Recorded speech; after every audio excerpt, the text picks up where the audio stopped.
والصلاة والسلام على أهل بيته الطيبين الطاهرين المعصومين المنتجبين المنتخبين المنيبين الهادين المهديين، لا سيما بقية الله في الأرضين. اللهم صل على محمد وآل محمد واللعنة الدائمة على أعدائهم أجمعين. أما بعد، فقد قال الله تبارك وتعالى في القرآن الحكيم وقاله الحق بسم الله الرحمن الرحيم إنا أعطيناك الكوثر فصل لربك وانحر إن شأنك هو الأبتر.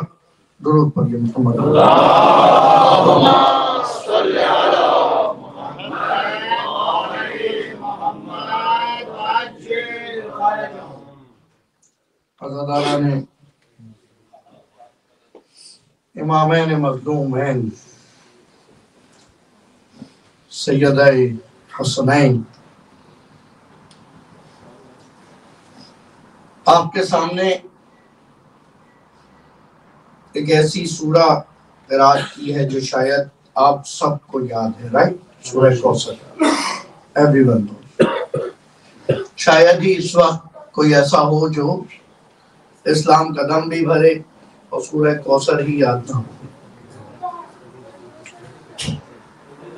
کیونکہ ظاہراً موضوع سخن جوانان جنت کے سردار کی ذات تھی. عمومی طور پر درود پڑھیے ایک مرتبہ محمد والا.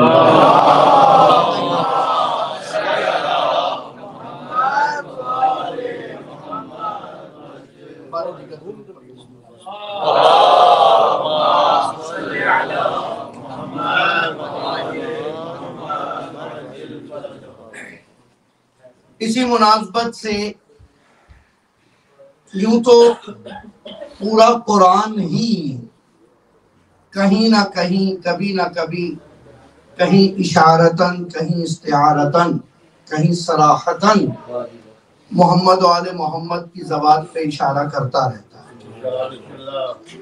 لیکن یہ سورہ کوثر وہ سورہ ہے کہ اگر حضرات حسنین نہ ہوں تو امت اسلامیہ اس کی تفسیر نہیں کر سکتی.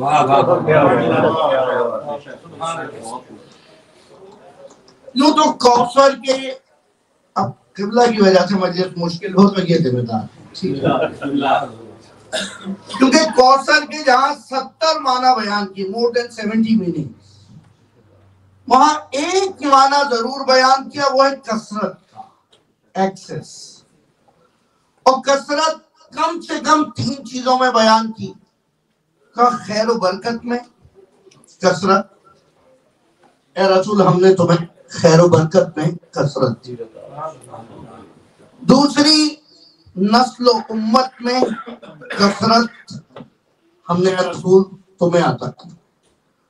اور تیسری، فلاح و کامیابی میں کثرت ہم نے تمہیں عطا. گویا جیسی خیر و برکت تمہیں دی اب سے پہلے کسی کو نہیں دی، جیسی کثیر امت تمہیں اب دی ہے اس سے پہلے کسی کو نہیں دی، اور جیسی کامیاب امت تم کو دی ہے اس سے پہلے کسی کو نہیں دی. اب تو اپنے اوپر فخر، سبحان اللہ اس امت پر ہے تو زور سے کریے کم سے کم.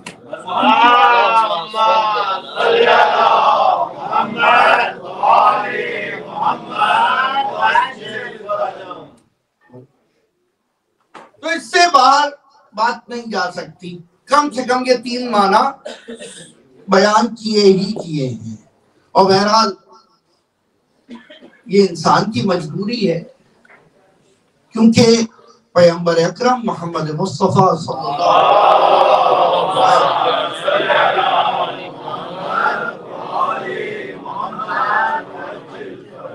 کہ جو قرآن ہے، قرآن کے بارے میں حضور نے کہا کہ ظاہرہ انیق و باطنہ عمیق، اس کا ظاہر دلچسپ ہے، اٹریکٹیو ہے، خوبصورت ہے، بیوٹیفل ہے۔ ظاہر قرآن جو ویزیبل ہے، قرآن کے ورڈ جو ہیں وہ خود ہی خوبصورت ہے، اور اس کا باطن جو ہے وہ عمیق ہے، ڈیپ میننگز کے ساتھ۔ اور دوسرے موقع پہ کہا اگر تم ڈیپ سمجھنا چاہتے ہو تو کہا اس کے اندر ایک کے بعد ایک لیئر ہے، ایک کے بعد ایک لیئر ہے، ایک کے بعد ایک لیئر ہے، اور بعض مقامات پہ کہا 70 لیئرز، 70 باتیں ہیں۔ اب یہ سارا مقدمہ ذہن میں رکھیے گا، پھر لطف آئے گا آگے کی گفتگو میں۔ 70 باتیں ہیں اس کے، تو اب اگر مسلمانوں نے کوثر کے 70 معنی بیان کر دیے تو کوئی کمال نہیں کیا، کوئی کمال نہیں کیا۔ لیکن مشکل یہ ہے، آج آپ سارے ترجمے اٹھا کر دیکھ لیں ذمہ داری کے ساتھ، سارے ترجمے اٹھا کے دیکھ لیجئے، اردو انگلش، ہم اکثر اپنے اسٹوڈنٹس کے ساتھ کمپیریزن کرتے رہتے ہیں، ایک آدھ ورڈ کا فرق آ رہا ہوتا ہے۔ کم سے کم اس وقت تک 1400 سال میں امت اسلامی کے ساتھ 70 مختلف ترجمے ہونے چاہیے تھے، مختلف میں ڈیفرنٹ، صحیح ہے، ان باطنوں کو دیکھتے ہوئے۔ اور لیکن وہ اختلاف ایسا ہوتا کہ مختلف تو ہوتے ترجمے لیکن مفہوم اور مقصد مشترک رہتا۔ خدا نے اسی قرآن کے ترجمان 14 بھیج کر بتایا کہ ان 14 کا وقت مختلف ہے لیکن ترجمانی قرآن کی ایک ہی طرح کریں گے۔ ہم جو کرتے ہیں وہ ترجمان قرآن ہے، اہل بیت جو کرتے ہیں وہ ترجمانی قرآن ہے۔ آواز بلند سے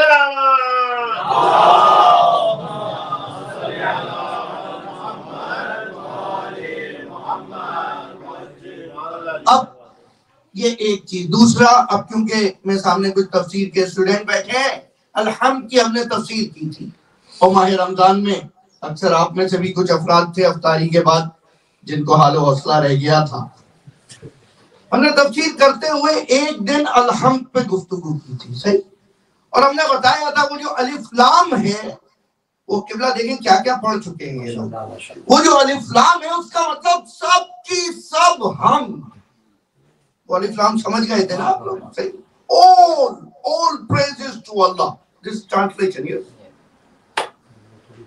وہی الف لام کوثر کے اوپر ہے، کیا وہی الف لام، all access، ہر طرح کی کثرت جو تم تصور کر سکتے ہو، سوچ سکتے ہو، وہ ہم نے محمد کو دینا۔ لیکن یاد رہے پروردگار منبع خیر ہے، منبع شر نہیں ہے۔ جتنی کثرتیں خیر سے متعلق ہوں گی سب محمد کے دروازے پر نظر آئیں گے۔ محمد بلند ترین صلوات،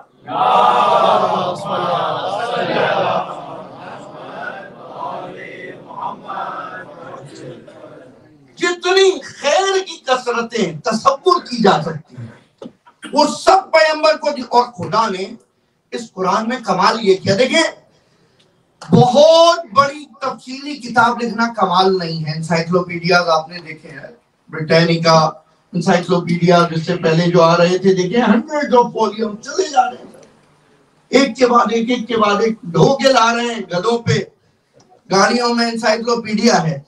قرآن نے سمرائز کر کے بیان کیا۔ اس سے پہلے میں نے بیان کیا کہ قرآن is a book of law، constitutional book، constitutional book میں ڈیفینیشنز ہوتی ہیں، نیمز ہوتے ہیں۔ جیسے ہم نے ولی کی ڈیفینیشن اس دن فائنڈ کر کے بتائی تھی، ڈیفینیشن ہے ولی کی، اب جو بھی ایسا نظر آ جائے تمہیں تو اسے ولی مان لینا۔ اب تم اس ڈیفینیشن سے انکار اس لیے کر رہے ہو کہ تمہارے ولی میں یہ صلاحیت نہیں پائی جاتی۔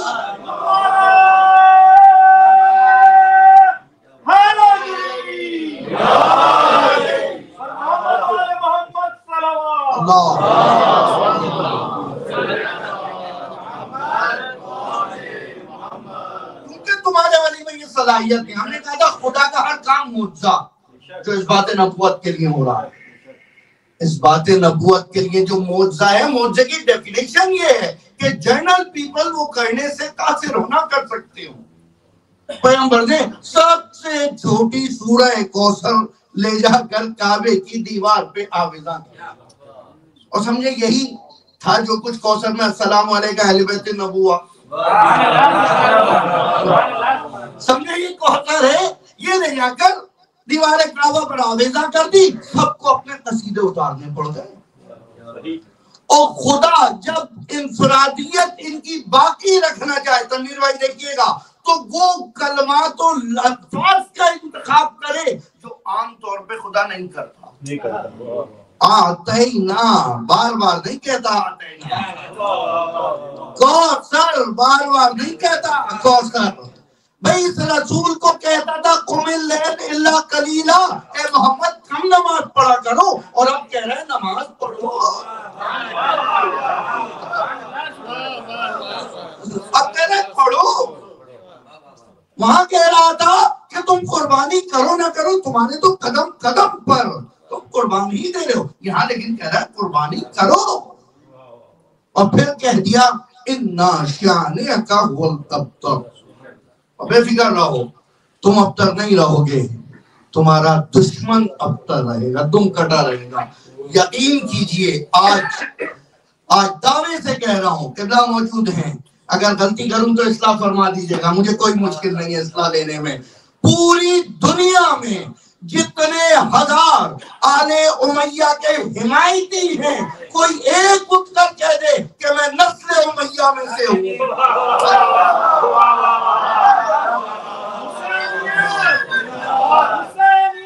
زندہ باد، زندہ باد، یزیدیت مردہ باد، یزیدیت مردہ باد، یزیدیت مردہ باد، اور محمد وآل محمد بلند ترین صلوات۔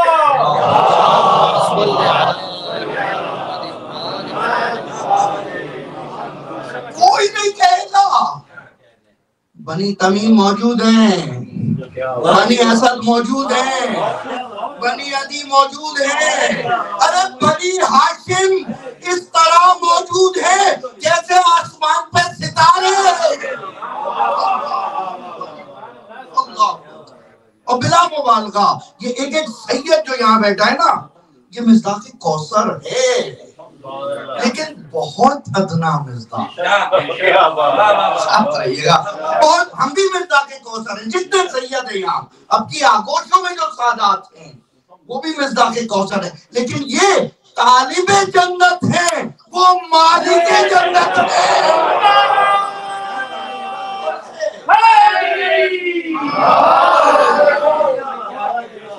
طالب جنت ہونا اور ہے، مالک جنت ہونا اور ہے۔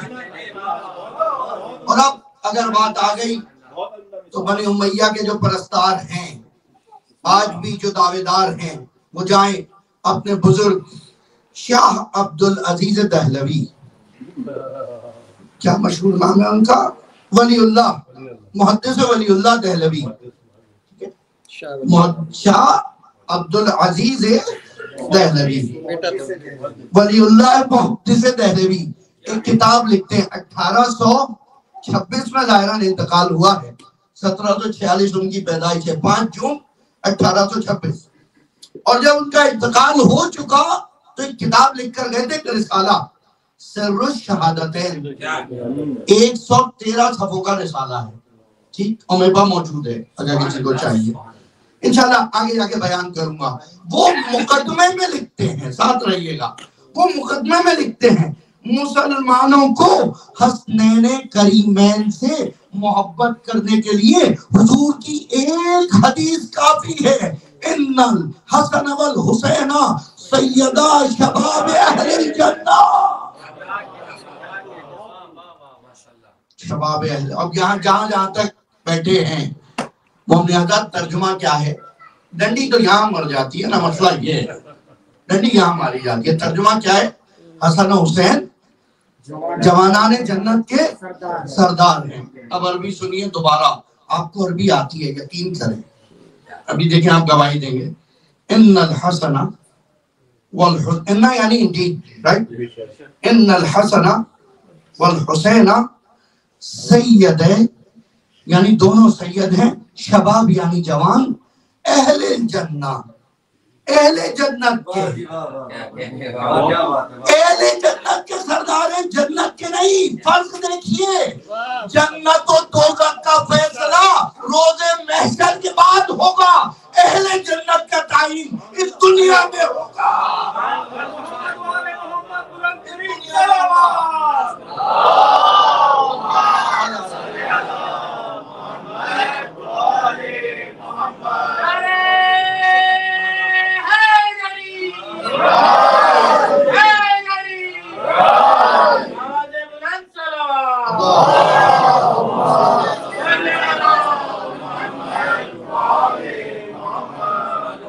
میں اور آسان کر کے بیان کروں، دیکھیں اہل مجلس ہو سکتا ہے سب اس وقت مجلس میں نہ ہو، اہل عزا، صحیح ہے، اہل عزا یعنی جو عزا کے اہل اس وقت ہو سکتا ہے کچھ گھروں پہ ہو، کچھ کسی اور مجلس میں۔ یہی فرق ہے اہل جنت اور جنت کے سرداروں میں۔ جنت کے جوانان جنت کا مطلب جب جنت میں چلے جائیں گے، محشر ہو گیا، حساب ہو گیا، صراط گزر گئی، اب جو جوان جنت میں پہنچے ان کے سردار حسن حسین، یعنی دنیا سے رابطہ ہی کچھ نہیں۔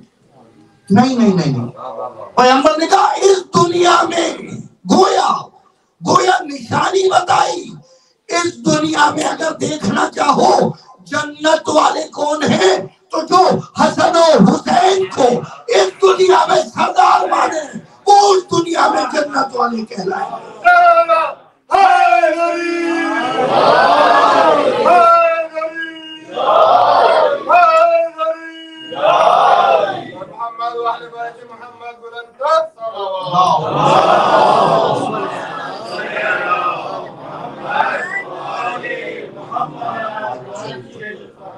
اب مسئلہ یہ ہوا کہ حدیث ایسے ترجمہ کی اور کسی جھوٹے عربی دان کے پاس یہی ترجمہ چلا گیا، تو اس نے حدیث بنا دی کہ فلان جو ہیں وہ جنت کے بوڑھوں کے سردار ہیں، وہ اہل لگانا بھول گیا۔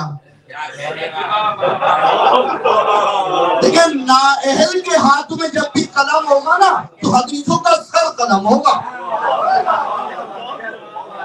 جب بھی کم ظرف کے ہاتھوں میں قلم ہوتا ہے سر محمد کی حدیثوں کا قلم۔ یہ مشکل ہے، نااہل تھا، اہل کا پتہ ہی نہیں تھا اسے، اہل گول مول کر کے اتنا بتایا تھا کہ جہاں بات ہوئی اہل البیت کا جتنے ہیں سب، اس لیے آخر میں مباہلہ کرنا پڑا، اسی لیے مباہلہ کرنا پڑا کہ اگر وہاں سب تھے، سچے تھے، پاک تھے، پاکیزہ تھے تو آج یہاں بھی سب آ جاتے۔ اب یہاں سے اندازہ لگا لو جو یہاں آنے کی صلاحیت رکھتے ہیں وہی طہارت میں داخل ہو سکتے ہیں۔ درود پڑھیے ایک مرتبہ مل کے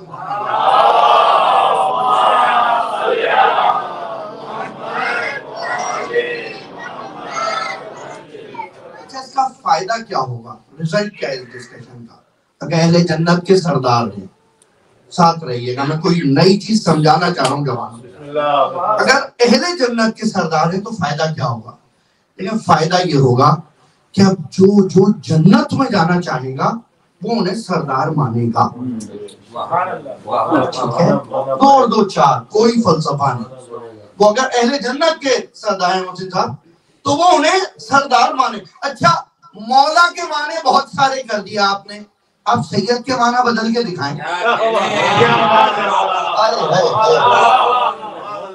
بھائی سید ہے شباب اہل جنہ، سید کے معنی نہیں بدل سکتے، سید کے معنی نہیں بدل سکتے۔ پیغمبر نے یہاں سید کا لفظ استعمال کر دیا، اب کیا کہنا ہے امام بخاری کا کہ انہوں نے جو کچھ صحیح سمجھا اور لکھا اس میں بھی یہ حدیث نقل کر دی۔ اللہ اکبر، اس میں یہ حدیث نقل کر دی کہ یہ صحیح حدیث ہے، ساری حدیثیں چھوڑ دیجئے، صرف اس حدیث کو مان لیجئے، ساری حدیثیں چھوڑ دیجئے، صرف اگر اس حدیث کو مان لیجئے تو مجھے یہ بتائیے پیغمبر نے نماز کا کیا وعدہ کیا تھا؟ نماز پڑھو گے کیا ملے گا؟ جنت۔ روزہ رکھو گے جنت، حج کرو گے جنت، زکات دو گے جنت، خمس دو گے جنت، ہر کام کا بدلہ جنت، اور یہ ہے سردار جنت، یہ ہے سردار جنت۔ گویا دنیا میں ان کو سید سمجھنا ہے، اس دنیا میں سمجھنا ہے۔ اب مجھے بتائیے، آپ جس پیر کی بیعت میں ہوں، آپ جس صوفی کی بیعت میں ہوں، آپ جس شیخ کی بیعت میں ہوں، کوئی ان میں سے کیا کہہ رہا ہے، جو بھی کہہ رہا ہے، کیا کہہ رہا ہے؟ میں تمہیں جنت تک لے جاؤں گا، لیکن کوئی اس میں سے اپنی جنت کا ذمہ دار نہیں ہے۔ بھئی آج دنیا میں جنت میں لے جانے کا وعدہ وہ کر رہا ہے جسے اپنی جنت کی خبر نہیں، اور یہ حدیث وہ بتا رہا ہے جس نے جنت بتائی ہے۔ جنت پیغمبر نے ہی تو بتائی ہے، جو جنت بتائیں گے وہی وہاں کی ساری ڈیزگنیشن بتائیں گے کہ وہاں آفیشلز کون کون ہے، کون خاتون جنت ہے، کون جوانان جنت ہے، یہ تو وہی بتائے گا جو جنت بتا رہا ہے۔ اب مجھے بتاؤ، یہ جو سردار جنت ہیں، وہاں تک ان کے پاس سرداری ہے، سرداری یعنی لیڈرشپ، کم سے کم سید یعنی امام، سید یعنی چودھری نہیں، کیونکہ چودھری کی زمینیں پڑ گئیں تو چودھراہٹ گئی۔ ہاں، سید یعنی امام۔ گویا اب تم باغ کھا لو یا لوٹا دو، ان کی امامت باقی ہے۔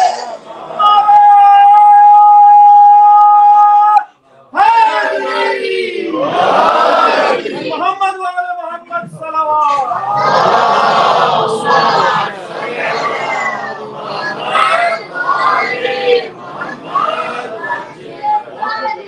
بھئی چودھری صاحب کے باغ و زمینیں چلی جائیں، چودھراہٹ گئی۔ امامت باغوں کی محتاج نہیں ہوتی، امامت زمینوں کی محتاج نہیں ہوتی، وہ دلوں پہ حکومت کرتا ہے، امام دلوں پہ حکومت کرتا ہے۔ ارے یہی تو علی کی بیٹی نے دربار میں آ کر کہا ہے، یزید تو ان لوگوں کے دلوں سے ہماری محبت کو ختم نہیں کر سکتا۔ سید، سردار، جنت کے دعوے دار۔ اچھا، اس کا اپوزٹ اب کیا ہے؟ جو ان کو سردار نہ مانے تو وہ جہنمی ہے، جو کسی اور کو سردار مانے کم سے کم جنت میں نہیں جانا چاہتا۔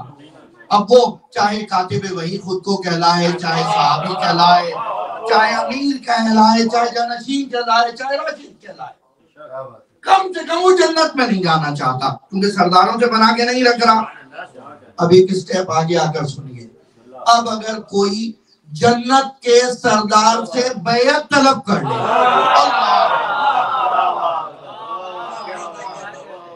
کوئی جنت کے سردار سے بیعت طلب کر لے، ارے جنت کا سردار تو سب کو بیعت کر کے جنت میں لے جا رہا ہے، تو کیسا جہنمی ہے، تو کیسا کافر ہے جو جنت کے سردار سے بیعت طلب کر رہا ہے۔ اب دونوں سردار ہیں، اگر امارت کے بعد بھی کوئی امیر بیعت طلب کر لے تو سمجھ لینا کہ وہ امیر نہیں، فقیر ہے۔ اگر امیر ہوتا تو ان کی بیعت کا تھوڑی محتاج ہوتا۔ بھئی خدا جس کو منصب عطا کرے وہ تم سے کچھ مانگتا نہیں ہے، اور اگر مانگے بھی تو اس کے کہنے پہ ہی مانگتا ہے۔ قُلْ لَا أَسْأَلُكُمْ عَلَيْهِ أَجْرًا إِلَّا الْمَوَدَّةَ فِي الْقُرْبَىٰ، وہ تو اس نے کہا ہے اس لیے کہہ رہا ہوں میرے اہل بیت سے محبت کرو۔ درود پڑھیے مل کے محمد۔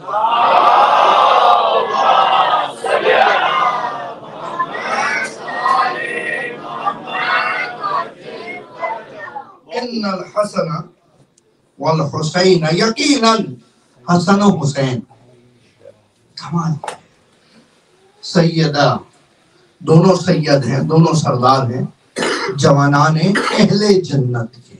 اب یہ ترجمہ اس طرح یاد رکھیے حدیث کے مطابق، اب جب یہاں اہل جنت ہیں تو وہاں بھی ہوں گے، ٹھیک ہے۔ اور شفاعت تو وہی کر سکتے ہیں پیغمبر، اور تو کوئی نہیں کر سکتا۔ اب مجھے بتاؤ، اگر پیغمبر کے اس قول کو ٹھکرا کر کوئی ان کی شفاعت مانگنے آئے تو کون شافی ہوگا؟ تو اسے کون چھاپے؟ اِنَّا أَعْطَيْنَا. اور یہ اِنَّا بھی کمال ہے جب خدا فل پروٹوکول کے ساتھ آفیشلی کوئی اتھارٹی کے ساتھ بات کر رہا ہم نے تمہیں عطا کیا. وہ بے نیاز خدا جو ہمیں کہہ رہے ہیں بتا کے نہیں دو ایسے ہی دے دیا کرو، وہ کیسا جتا کے دے رہا ہے، بتا کے بھی نہیں بھائی، جتا کے دے رہا ہے. بتانے اور جتانے میں بہت فرق ہے توقیر بھائی. بتانے کو منع کر رہا ہے، خود جتا رہا ہے. ہم نے عطا کیا. وہ یہ کہنا چاہ رہا ہے پیغمبر کو نہیں جتا رہا، وہ باقی سننے والوں کو بتا رہا ہے کہ ہم گارنٹی لیتے ہیں تم ان کو مارنا چاہو گے، تم سمجھو گے انہیں مار دیا، لیکن یہ نسل پھیلتی چلی جائے گی، پھیلتی چلی جائے گی، اور تم جہاں جہاں دیکھو گے تمہیں نسل کوثر نظر آئے گی. اللہ اکبر. نسل کوثر نظر آئے گی. اور کہا ایک اور چیز ہے، ایک سٹیپ آگے بڑھ کے کہا ایک تو یہ نسل کوثر ہے، اور ایک وہ ہے جو ان جیسے ہیں، السلمانو منا اہل البیت.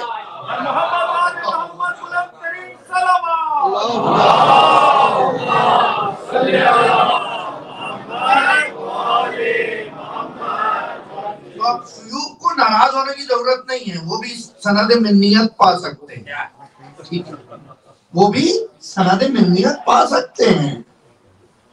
اپنا کردار سلمان جیسا بنا. سلمان کا کردار کیا تھا؟ کہتے ہیں بعد از نماز باب العلم پہ بیٹھے رہتے تھے، باب العلم پہ بیٹھے رہتے تھے اور در سیدہ کی خاک روبی کیا کرتے تھے. اللہ یہ عمران صاحب کہہ رہے ہیں کہ اپنی داڑھی سے خاک روبی کیا کرتے تھے. اللہ اکبر. بہرحال ریش تو وہی مقدس ہے جو ان کی چوکھٹ کی خاک اپنے اوپر حامل کر لے.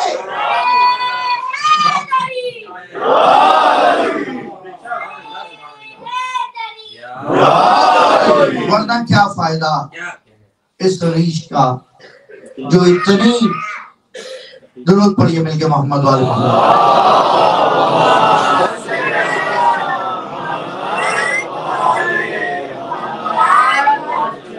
اس لیے تین چیزیں، ایک اہل جنت کے سردار. اب جب یہ سردار ہیں تو ان کے علاوہ اگر کوئی کہے میں سردار ہوں تو وہ جھوٹا ہے. اور اگر کوئی ان سے بیعت مانگ رہا ہے کہ تم ہماری بیعت کر لو تو اس کا مطلب اسے جنت میں کم سے کم نہیں جانا، کم سے کم. اور اگر پھر کہتا ہی رہے کہ میں جنتی ہوں تو ماننا ہی ہے کیونکہ ان سے بیعت مانگ رہا ہے اور پھر وہ پیغمبر کی اس حدیث کو جھٹلا رہا ہے. اللہ اکبر.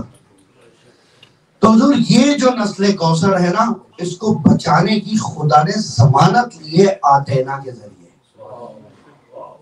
کہ ہم نے عطا کیا، ہم ہی بچائیں گے، بے فکر رہو.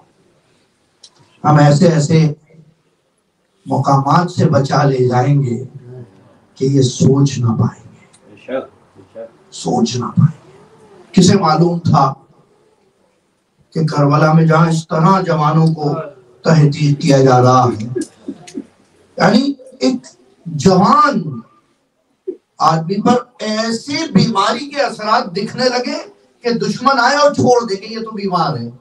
کمال دیکھ رہے ہیں، تھوڑی دیر ضبط کیجئے. جہاں بچوں کو مارا جا رہا تھا وہاں ایک بچے کو بچا لیا جائے، نسل کوثر کو باقی رکھنا ہے. کیا دعویٰ ہے خدا کا. اور پھر جملہ اہل بیت علیہ الصلوۃ والسلام. درود پڑھیے.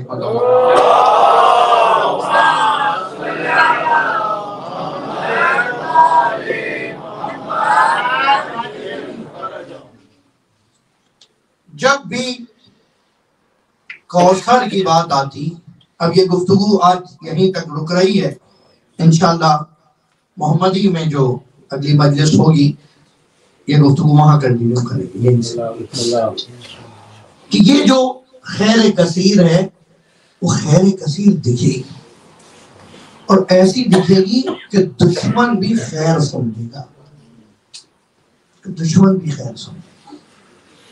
نہ مانتا ہو لیکن خیر کے لیے اسی در پہ آئے گا. اب آج ذکر آ گیا محدث دہلوی صاحب کا اور ان کی کتاب کا. ان کے ہاں 2 پروگرام ہوتے تھے سالانہ کے. ایک 12 وفات پہ ذکر کا پروگرام کرتے تھے وہ، اور ایک 9 یا 10 محرم کو مجلس کا پروگرام کرتے تھے امام حسین کے حوالے سے. اور اس مجلس کے ہی موقع پر یہ رسالہ لکھا گیا، سر شہادتین، 2 شہادتوں کا راز. اب وقت نہیں کہ میں اس کی تفصیل بیان کروں، لیکن اہل مطالعہ جو اہل ذوق ہیں پڑھیں اس کم سے کم یہ تو انہیں بتایا جائے کہ تمہارے بزرگ کیا لکھ کے گئے ہیں. ابھی 250 سال تو ہوئے. لکھتے ہیں کہ شروع کرتے ہیں پیغمبر کے فضائل سے اور یہاں تک آتے ہیں کہ شہادت 2 طریقے سے ہو سکتی ہے. ٹھیک، ایک شہادت سری ہڈن اور ایک شہادت جہری اوپن. شہادت سری ہڈن شہادت کیا ہے؟ پوائزن دے دیا جائے. اور اوپن شہادت کیا ہے؟ کہ سب کے سامنے میدان میں شہادت. تو شاہ محدث دہلوی کی زبانی بیان کر رہا ہوں اب جو ہے وہ. تو کہتے ہیں پیغمبر کو شہادت نہیں ملی، کیونکہ میدان میں مل جاتی تو دشمن غالب کہلاتا. ٹھیک ہے، گویا ان نے پیغمبر کو مار دیا. اور اگر زہر دے دیا جاتا اور وہ بات مشہور بھی ہو جاتی، صحیح، تو پھر اصحاب کی کیٹیگری خراب ہو جاتی. تو اصحاب کی کیٹیگری کو بچاتے ہوئے انہوں نے یہ مقالہ اس طرح تحریر کیا کہ 2 طرح کی شہادتیں تھی. اب وہ دونوں شہادتیں باقاعدہ 6واں باب ہے جو مانتے ہیں، کہتے ہیں دونوں شہادتیں ان کے بدلے 2 نواسوں میں تقسیم ہو گئی.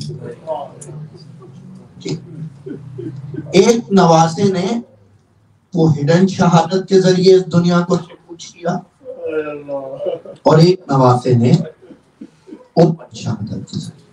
اور وہ خود لکھ رہے ہیں شہادت کی تعریف. کہتے ہیں کہ علنی شہادت یہ ہے، کھلا شہادت یہ ہے، دکھنے والی شہادت یہ ہے. پہلے خفیہ شہادت سنیں. خفیہ ہڈن شہادت یہ ہے کہ اسے آگے کوئی مار دے اور پتہ نہ چلے، اب زہر کے ذریعے ہو یا خنجر کے ذریعے، میدان میں ہو. تو وہ ان کے ایک نواسے حسن مجتبیٰ کو نصیب ہوئی، جو ان کی منکوحہ جعدہ بنت اشعث نے زہر دیا. اور پھر کہتے ہیں جو علنی شہادت ہے، جو جہری شہادت ہے، جو اوپن شہادت ہے، اس کا تقاضا بھی یہی تھا کہ اگر رسول کے ریپلیسمنٹ میں وہ شہادت مل رہی ہو تو وہ ایسی ہو کہ اس کو شہید کیا جائے، اور نہ صرف شہید کیا جائے بلکہ وہ بے گور و کفن صحرا میں پڑا رہے. اور نہ صرف صحرا میں پڑا رہ جائے بلکہ اس کے اہل و عیال کو بھی قیدی بنا کر قید کر دیا جائے. اللہ اکبر. لیکن عزیزوں، سورہ کوثر سے بات شروع کی تھی. اسی سورہ کوثر میں پیغمبر کو حکم دیا تھا نا، فَصَلِّ لِرَبِّكَ وَانْحَرْ، اے رسول نماز پڑھیے اور قربانی دیجیے. لیکن خدا کی قسم مجھے بتاؤ، کہاں تم نے ایسا دیکھا کہ اس کی تفسیر اہل بیت کے در کے علاوہ کہیں اس سے بہتر مل سکے؟ ہاں، ایک واقعہ ملتا ہے جنگ احد کا، کہ جب پیغمبر بہت زخمی ہو گئے، اور جب پیغمبر بہت زخمی ہوئے اور خون بری طرح نکلنے لگا، یہ خبر جناب زہرا تک پہنچی. وہ مقام جنگ تھوڑا مدینے سے باہر تھا. جیسے ہی خبر پہنچی، زہرا نے بلایا کنیزوں کو، کہا چلو میرا بابا مشکل میں ہے، میں نے سنا بہت خون بہہ گیا. اور وہاں پہنچی تو حضور وضو فرما رہے تھے. بیوی آگے بڑھی اور بڑھ بڑھ کے چلوں میں پانی لے کر وضو دیتی جا رہی ہے کہ بابا سے پانی نہیں سنبھالا جا رہا. حضور نے وضو کیا اور بیٹھ کر نماز پڑھی. نقاہت اتنی ہو گئی تھی, کمزوری ویکنس اتنی ہو گئی تھی, خون بہنے کے ذریعے میں ہاتھ جوڑ کے کہوں گا بی بی آپ خوش نصیب ہیں, بیوی آپ خوش نصیب ہیں کہ آپ کا بابا جب اس حالت میں تھا وضو کے لیے پانی موجود تھا. آپ دیکھ رہی تھی ارے کربلا میں سکینہ کا بابا وضو کے لیے پانی میسر نہ تھا. اصغر کا خون چہرے پہ مل کے کہا میں اسی حالت میں اپنے جد سے ملاقات کرنا چاہتا ہوں. اجرکم اللہ. اور جب بات قربانی کی آئے تو کون حسین کی قربانیوں کا اندازہ لگا سکتا ہے. ارے حبیب و مسلم و زہیر و حر کی قربانی ختم ہوئی تو اب جو سب میں ہے وہ شبیہ پیغمبر ہے, وہ قاسم کل بدن ہے, وہ آل محمد ہے, وہ ابو الفضل عباس. اور جب کوئی نہ بچا تو آغوش میں بانوں کا داخلہ بے زبان علی. اجرکم اللہ. مولا آپ کو کوئی غم نہ دے سوائے غم حسین کے.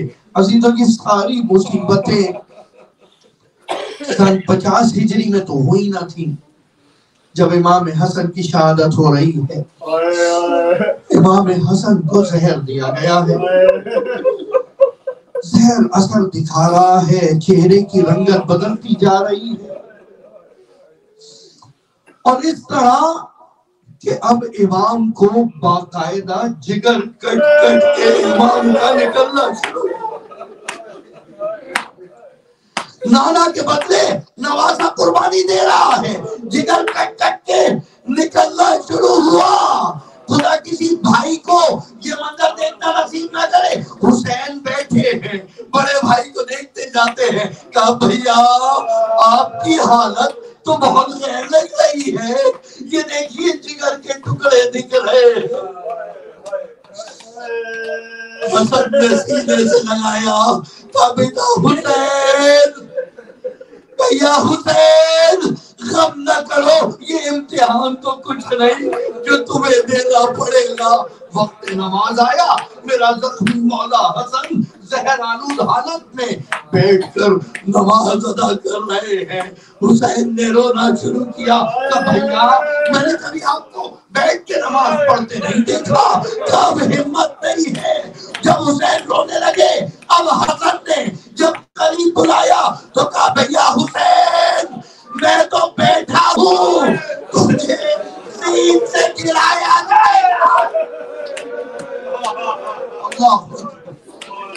تجھے زین سے پتھر ماریں گے, تلواریں ماریں گے, یہاں تک کہ حسین گر جائے. تو نماز کی بات کر رہا ہے. بھیا میرا سر سجدے میں گیا اور اٹھ گیا, لیکن جب تیرا سر سجدے میں جھکے گا پھر قیامت تک نہ اٹھے گا. لا یومک لا یومک عبداللہ. اے حسین تجھ جیسا دن کسی کا نہ آئے گا. بس مجھے شہادت امام حسن کا کہا تھا, آخری سانسیں لے رہا ہے. زہرا کا لخت جگر, یہ مصداق اتم و اکمل کوثر اس دنیا سے جایا چاہتا ہے. ہاتھ تھاما, کہ بھیا حسین تم ہمیں غسل دو گے, تم ہمیں کفن دو گے, تم نماز پڑھا کے دفن کرو گے. میں کہوں گا مولا مولا حسین کربلا میں کیا کرے. حسین کربلا میں سید سجاد کو وصیت کر رہے ہیں, بیٹا سجاد, بیٹا سجاد میری فکر نہ کرنا, ماں بہنوں کو لے کر آگے کی منزلیں طے کر. مولا نوازوں پہ رحم فرمائے. آخری وقت ہے, امام حسن نے اس دنیا سے پردہ فرمایا. اور محمد کی صدائے بلند ہوئی، انا للہ و انا الیہ راجعون۔ بس چند جملے بڑے اہتمام سے بھائی نے غسل کا اہتمام کیا، غسل دیا گیا، کفن کا اہتمام کیا، کفن دیا گیا۔ خواہش کی گئی تھی کہ نانا کے پہلو میں اگر ممکن ہو دفنا دیا جائے۔ جنازہ تیار ہو کے نکلا، اس وقت میں جب ایسے جنازہ جا رہا تھا، یہ پہلا جنازہ ہے، ساتھ رہیے، کیونکہ یہ پہلا جنازہ ہے اس گھر سے جو اس طرح نکل رہا ہے، کیونکہ ماں کا جنازہ اندھیرے میں نکل گیا تھا، رسول اللہ کا جنازہ اس طرح نکلا نہیں۔ علی کے جنازے میں بیٹیاں نہ آ سکی، یہ پہلا جنازہ ہے۔ زینب و کلثوم سمجھ رہی ہیں ہم دیکھ پائیں گے کیسے جنازہ جائے گا، نانا کے پہلو میں دفن ہوگا۔ جنازے نے حرکت شروع کی ہے، انا للہ و انا الیہ راجعون۔ ایک مرتبہ دیکھا تیروں کی بارش شروع ہوئی، اللہ تیر برسنا شروع ہوئے۔ کیا ہوا؟ کہا دفنانے نہیں دیں گے، کہ بتا دیا ہوتا ماں کے پہلو میں دفناتے تھے۔ جنازہ واپس آیا، زینب و کلثوم تیر نکال رہی ہے، بابا کو یاد کر رہی ہے۔ میں کہوں گا خوش نصیب ہو، آج یہ موقع مل گیا، کربلا میں یہ موقع نہیں ملے گا، صرف بدن ہوگا جو تیروں پہ مارنا ہوگا۔ وہ محمد